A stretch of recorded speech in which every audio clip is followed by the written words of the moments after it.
In a single week in May 2026, the idea of a unified American AI policy shattered.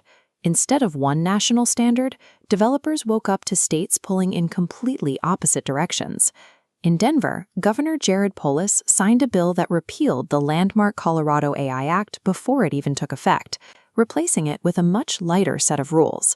That exact same week in Hartford, Governor Ned Lamont announced he would sign a massive 67-page omnibus bill that drops a heavy statutory duty of care squarely onto developers. This map shows a timeline-based matrix of the United States, tracking those rigid enforcement dates pointing to January 2027 for Colorado and Connecticut. Meanwhile, California has 9 different AI bills racing toward a May deadline, and the South Carolina Senate just voted 44-0 to tightly regulate AI in therapy. The wait for a clean, unified federal standard is over. If you are building AI clonics today, you are shipping into a heavily fragmented map. For decades, the standard software playbook was simple: build one universal product and ship it to everyone, everywhere. This flowchart illustrates the new choice builders face. Path A is the highest common denominator approach. You build your system to satisfy the strictest state laws in the country. It gives you one universal product, but requires massive upfront engineering and compliance costs just to operate in states with lighter rules. Path B is geofencing.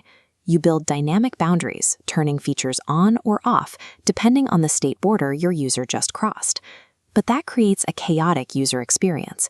Your product behaves differently in Denver than it does in Hartford, and your engineering team inherits a permanent, expensive maintenance headache. General counsel and engineering leads can't defer this decision. You have to explicitly choose right now: eat the heavy compliance costs up front, or accept the permanent operational friction of a fractured product. This matrix plots the two opposing philosophies side by side. On the left, Colorado's disclosure-based approach. On the right, Connecticut's strict duty of care. Colorado's Senate Bill 189 pulled the duty of care out of the law. Developers must document their practices and provide explanations. For builders, it means less paperwork and lower friction. The trade-off is pushed to the consumer side, leaving them with far fewer statutory protections. Connecticut went the other way. Their omnibus explicitly codes a duty of care into statute, particularly for frontier models. More urgently, Connecticut introduces a private right of action for harm caused to minors by companion chatbots, creating immediate, massive legal exposure. If your team built compliance documentation for Colorado's original 2024 law, you are now overbuilt for that state. But if your product touches Connecticut users, you need to invest heavily in safety protocols before January 2027. We can map out these differing legislative environments on this quadrant chart, plotting the breadth of a state's laws against the operational friction they create. Up here in the high-breadth, high-friction zone is California. They are pushing 9 separate AI bills, covering everything from customer service chatbots to synthetic performers, racing to beat a May 29th legislative deadline. Down here is South Carolina. They skipped the massive omnibus approach entirely and focused on a single, hyper-targeted issue: regulating AI in psychotherapy. Their bill explicitly prohibits licensed therapists from using AI tools without the client's strict, written, informed consent, detailing what data is processed and if the session is recorded. That bill passed the state Senate 44-0. It directly ties AI usage to professional medical licensure discipline. Narrow bills like South Carolina's create strict but highly predictable rules you can build against. Massive overlapping packages like California's create a high-stress environment where your compliance targets are constantly shifting. You cannot wait for 2027 to see how these laws shake out. State boards are enforcing right now. Pennsylvania is seeking an injunction against Character Technologies because an AI chatbot offered mental health assessments and produced a fabricated medical license number, PS 306189. They aren't waiting for a new AI consumer protection law to pass. They're using the existing legal theory of the unauthorized practice of medicine, which gives state boards immediate standing to sue.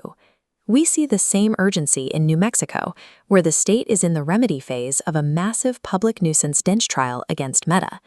In Santa Fe, the abatement plan demands $3.7 billion to fund school media literacy, law enforcement training, and mental health capacity directly from the social media platform's own pocket. The practice of enforcement is actively outpacing legislation. State attorneys general have the tools to act right now, and they aren't waiting. General AI compliance is a dead concept. To survive the next 12 months, you must map your exact product use case to specific jurisdictional standards.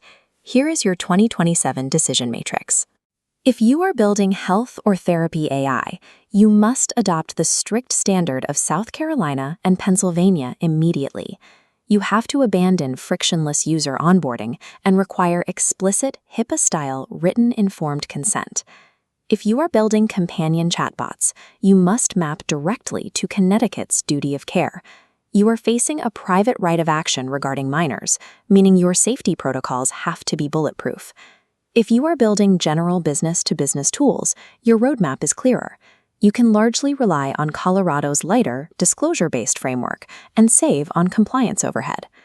Understanding exactly what your AI does and who it interacts with will dictate which state's law becomes your operational ceiling. This all comes down to a simple trade-off. You can save money on compliance today by building light, but you leave your company vulnerable to massive long-tail legal exposure the second your product crosses state lines. The clock is running out. The January 2027 effective dates in Colorado and Connecticut are closer than a standard software development lifecycle allows. Decide your target market and compliance strategy right now, because if you wait, these contradicting states will decide it for you.